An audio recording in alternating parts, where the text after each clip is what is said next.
Welcome into another edition of the Weekly Coaches Show. It's the first one of 2013. I'm Ryan Boyd, joined as always by head coach Dan Morris up here in the mezzanine at Bird Arena.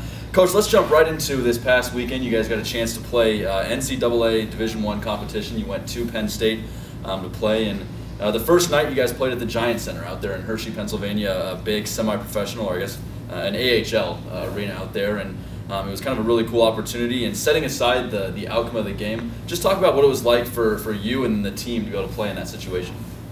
It was a great experience. We really appreciate the opportunity to play in Hershey and in an American Hockey League arena.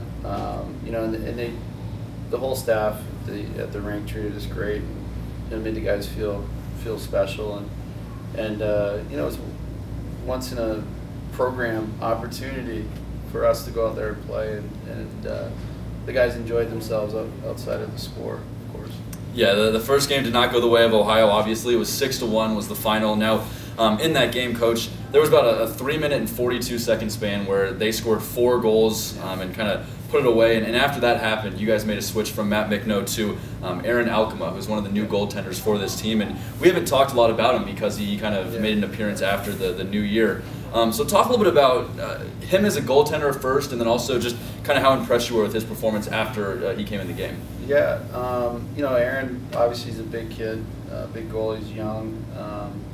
We had the opportunity to pick him up. He wanted to go to college. Was playing midget AAA for Bell Tire, the Midwest Elite Hockey League, and he wanted to go to school. And he's chemical engineering. He's a smart guy. He's big. He's raw. He's got a lot of work that he needs to do, but he's been backing up most nights, and we're trying to get him as much experience, whether it's backing up or at practice, working hard. And he hasn't had many opportunities to get in the game, but he got his opportunity Friday night, and he came in and was calm and comfortable in that situation. I mean, with 8,000 people yelling at you, he handled it. He played the puck well. He made all 10 saves that he faced in a period and a half of work, and it was great to see.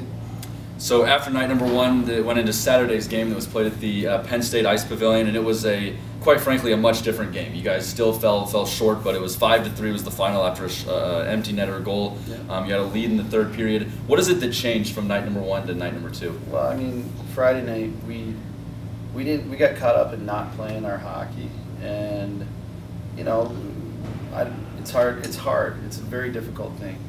Outside of experiencing it, it's hard to prepare for something like that. You can talk to the guys, show them video, and you're preparing all week, but unless you get out there to the pace of the game, the crowd noise, the venue, it's overwhelming, and we were really overwhelmed Friday. We've played, Saturday night we've played at Penn State Ice Arena, Ice Pavilion many times, and we're more comfortable. Thought we played our brand of hockey, and it's a game that we felt we had a really good chance to win, and late in the game we did, and we just honestly we hit a wall at the 10-minute mark of the third, and we were just trying to hang on as much as we could, and a couple bad breaks here, and we go down 4-3, and the goalie pulled. We had a chance to tie, and a couple bad bounces. We couldn't get the puck in the back of the net. Guys have empty net, and puck bounces over their stick, kind of thing. So, it was tough. It was our guys were really, really disappointed that they didn't win, and as a coach in that situation, we all believed we could win, and when you don't achieve that goal, it's tough. It's tough for the staff. It's tough for the players. But I think if we pull ourselves out of the situation and just look at it for what it's worth, it's a really great experience for guys. You want to play really good competition this time of the year, and we did that. And we were successful in a lot of things that we did. We look at special teams. We look at like our penalty kill. We gave up 1 power play goal a weekend. So they've been as a group been doing really well the second half of the year, and to go in and play a team like that, it's no different. They still blocked a ton of shots. created shooting lanes and that were good for our goaltender and you know, a lot of good things from it, that's for sure. Yeah, you mentioned a lot about the defense, and they were obviously very, very good during the weekend. Special teams were great. Another guy that was really impressive on Saturday night was Fedor Dushkin. He started the game kind of slow, to be honest. He gave up 2 goals in the first 3 shots that he faced, and then after that, Coach, he saved 47 of the next 49 shots, I believe it was. I mean, how impressive was he? Yeah, again, you know, switching. Teddy didn't play Friday night, and you know, to come out, get used to the pace of the play. It's an adjustment, but he adjusted quickly. And yeah, the first 2, you know, the first one was tough. The second one really wasn't really as right. You know, it was off the backboard onto somebody's stick. You know, that's tough. That's tough to stop. But yeah, he settled down, made some saves. You know, the third goal was a screen, and then the fourth goal, you know, a wrap around when the net was off. I mean, you can only cover so much. Right. You know, not much you can do in that situation. But I thought he played well, and guys rallied around him and were cheering him on the bench. So that was good to see too. Now, Coach, last thing about this past weekend, I talked to Captain Tyler Pillmore after the game, and he told me, you know, as you said, he was really frustrated about losing, and nobody likes to lose, but he said that if you guys play like this against all the other ACHA competition you're going to face, then you're going to be in good shape come national tournament time. Do you believe that's a safe thing to say? Well, I mean, it is, but I mean, on the other side of it is there's a lot of good ACHA teams out there, and you know, we're amongst them. You know, you draw on Arizona State beating Penn State earlier this year, and you know, I think Penn State's playing really good hockey right now for their season, and for us to compete there. I mean, we're not the only team that could compete against them. I think it says a lot for the level of play in the teams in the ACHA, and you know, from the Minots to the Adrians to the Robert Morrises to the Lindenwoods to the Arizona States to, you know, to Illinois. I mean, and half those teams I said are in our league. That's the tough part. But to Oklahoma, I mean, Oklahoma goes out there in a couple of weeks and plays them, right. And, you know, and they have a great chance to beat them.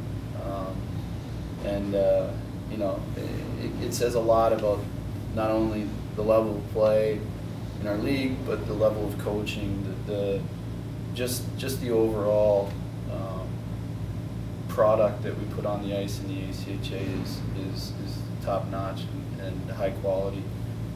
We're not the only, you know, team that can compete against a Division I team. And, you know, Oklahoma's played, you know, Alabama Huntsville earlier this year and played them tight. You know, I'm looking to see how Alabama does against Penn State. I think they play this weekend. Right. Yeah. Something. So you kind of compare a little bit there, and then Oklahoma will go up in a couple weeks and be able to compete against Penn State. So yeah, it just goes to show, like, there's a lot of good hockey and in the ACHA, and when it comes down to playing another opponent, it's just a hockey game. Like, you know, that was the biggest thing that we pushed on our guys is, like, it's hockey. Like, you just go out and play hockey, you know. Right. And you have the capabilities, and you know, the Saturday night we did a lot of things that we wanted to do, and I give our guys a lot of credit because they really their learning curve had to be so quick. They had to adjust so quick, and they did a great job of it to the point where, we dominated a lot of that game, and I was pretty happy with our guys. You know, a couple bounces here or there our way, it's a different story. Now, looking forward, Coach, you guys play 2 games against Kent State this upcoming weekend, an in-state rivalry with them. It's the last set of games before you guys play in the CSCHL tournament here at Bird Arena. How important are these 2 games for you guys, not only to get back on the winning ways, but also just to prepare for that big tournament? Yeah, I mean, our message stays the same, and you know, we want to keep playing good hockey. I thought the second half of the year we've been playing really good hockey, and we want to continue that. Yeah, you touched on it. Kent's our in-state rival, and you know, did a tight game with Oakland last weekend. I think it was 3-2. So you know, they'll be coming in. They like nothing better than to beat us, and we have to be prepared for that and not think past Kent and start preparing for the league tournament. Is that we've got a job to do. It's be Sibs weekend. It's going to be packed in here. And when, you know, we want to show our fans that, you know, it's a tough place to play. We have lost, you know, 1 regulation game this year, and 2 in an overtime or shootout. So we like to defend our home ice as much as we can and have the opportunity to play an in-state rival. And one of our goals is to always be the best ACHA program in the state and in the state of Ohio. Beating Kent State will help solidify that. This upcoming weekend, Friday and Saturday night, Ohio will play Kent State again. 7:30 p.m. is the puck drop. As you said, it's Sibs weekend, and it's also alumni weekend here at the Borough. Oh yeah, alumni weekend. Can't forget about that. So definitely come out. We better win. I got a lot of angry alumni. So definitely come out if you can. If you can't, we'll have a broadcast of both games. It'll be on avw.me/live, the same place that it's always at. Coach, as always, thank you for your time. Great. Thank you. For Ryan Boyd, he's been head coach Dan Morris. We'll see you next week on The Coaches Show.